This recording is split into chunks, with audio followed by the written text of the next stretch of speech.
जाऊया पुढच्या बातमीकडे आणि ही बातमी आहे मुसळधार पावसासंदर्भातली। आजपासून पुढचे 3 दिवस राज्यामध्ये मुसळधार पावसाचा इशारा देण्यात आला आहे। 29 ते 31 जुलै या कालावधीमध्ये विदर्भ, उत्तर मराठवाडा, खानदेश, कोकण आणि मध्य महाराष्ट्रामध्ये घाट परिसरात मध्यम ते मुसळधार पावसाची शक्यता आहे। यावेळी या भागामध्ये वाऱ्याचा वेग वाढण्याचा अंदाज आहे। अनेक भागामध्ये विशेषतः विदर्भात वादळी वाऱ्यासह अत्यंत मुसळधार पावसाची शक्यता वर्तवण्यात आलेली आहे।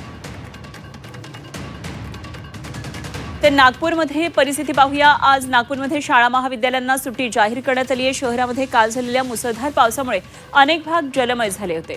आजही पावसाचा ऑरेंज अलर्ट देण्यात आला आहे, त्यामुळे काही ठिकाणी अतिवृष्टीची शक्यता लक्षात घेऊन नागपूर शहरासह 3 तालुक्यांमध्ये शाळा महाविद्यालयांना आज सुट्टी जाहीर करण्यात आली। कोणती अनुचित घटना घडू नये आणि विद्यार्थ्यांच्या सुरक्षेच्या दृष्टीने कुठल्याही सुरक्षिततेच्या दृष्टीनं या ठिकाणी उपाय केले जातात, निर्णय घेण्यात येतो आहे आणि नागपूर शहरासह नागपूर ग्रामीण, हिंगणा आणि कामठी तालुक्यातल्या शाळांना सुट्टी लागू राहणार आहे। तर दुसरीकडे चंद्रपूर, गडचिरोली आणि गोंदियाला रेड अलर्ट देण्यात आला आहे। नागपूरमधली काय नेमकी सगळी परिस्थिती आहे जाणून घेऊया। आमचे प्रतिनिधी अमर काणे सध्या आपल्याबरोबर जोडले गेले। तर अमर, एकूणच विदर्भामध्ये आता पाऊस कोसळू लागलाय आणि विशेषतः नागपूरमध्ये कहर पाहायला मिळालेला आहे। काय नेमकी आजचा दिवस नेमका नागपूरचा कसा उजाडलाय, कशी नेमकी सगळी परिस्थिती आहे?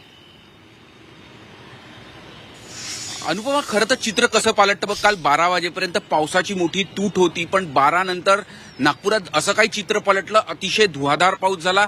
अवघ्या 4 तासामध्ये जवळपास 180 मिलीमीटर पाऊस झालाय आणि त्याच्यातही मी तुला सांगतो की नागपूर, दक्षिण पश्चिम, पश्चिम नागपूर आणि हिंगणा या परिसरामध्ये या पावसाची झळ मोठी बसलेली आहे। अनेक ठिकाणी चौकात तलावाचं स्वरूप होतं, काही ठिकाणी तर अगदी नदी सदृश्य परिस्थिती होती।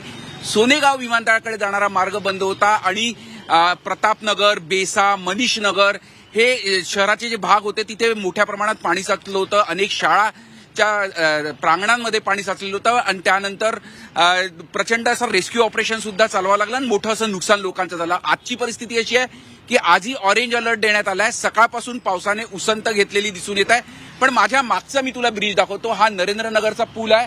हा पुलाच्या खालती जवळपास 5 ते 6 फुटापर्यंत काल पाणी साचलं होतं।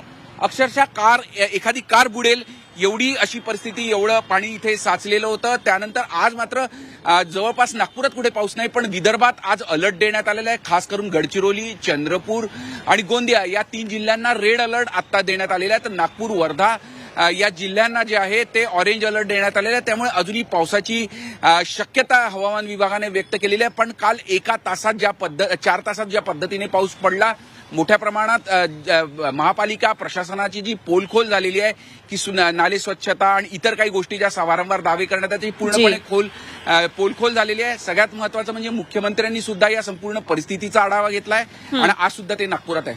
ठीक, धन्यवाद अमर दिलेल्या या सगळ्या सविस्तर माहितीसाठी।